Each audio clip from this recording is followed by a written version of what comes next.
Ya saudara, ratusan hewan ternak khususnya sapi di 6 daerah di Jawa Barat terjangkit penyakit mulut dan kuku.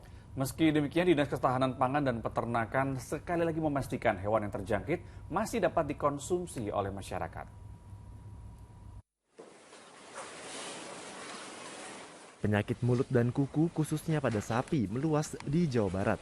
Hingga Selasa siang, ratusan ekor sapi di 6 kota dan kabupaten, diantaranya Garut, Tasikmalaya, Banjar, dan Cianjur, terindikasi penyakit mulut dan kuku atau PMK.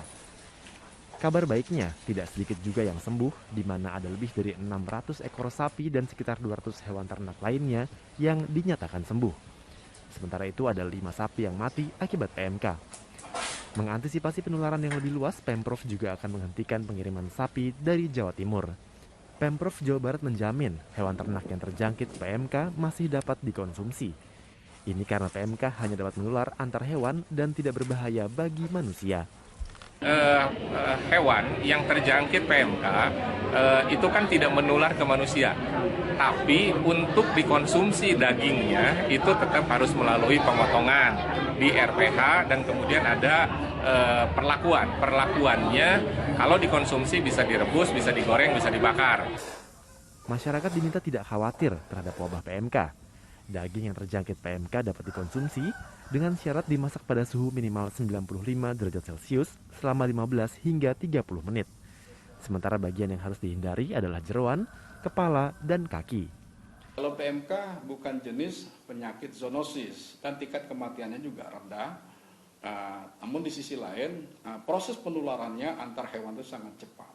Pertama adalah bagian mulut, lidah, cingur, bagian kepala. Yang kedua, unsur kedua adalah bagian opal atau jeroan. Yang ketiga adalah bagian kaki yang tidak direkomendasi untuk dikonsumsi. Nah, untuk bagian daging itu aman. Artinya, menurut hasil kajian dan penelitian disimpulkan bahwa daging bisa dikonsumsi oleh masyarakat.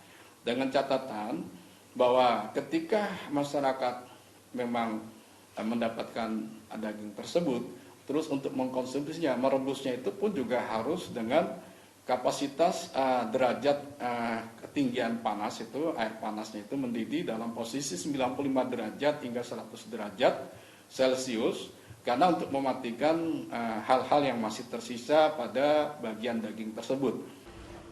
Sementara itu di wilayah Jakarta dan sekitarnya hingga Selasa belum ada satupun kasus PMK. Sehingga wabah ini belum berdampak pada harga maupun permintaan daging di pasaran.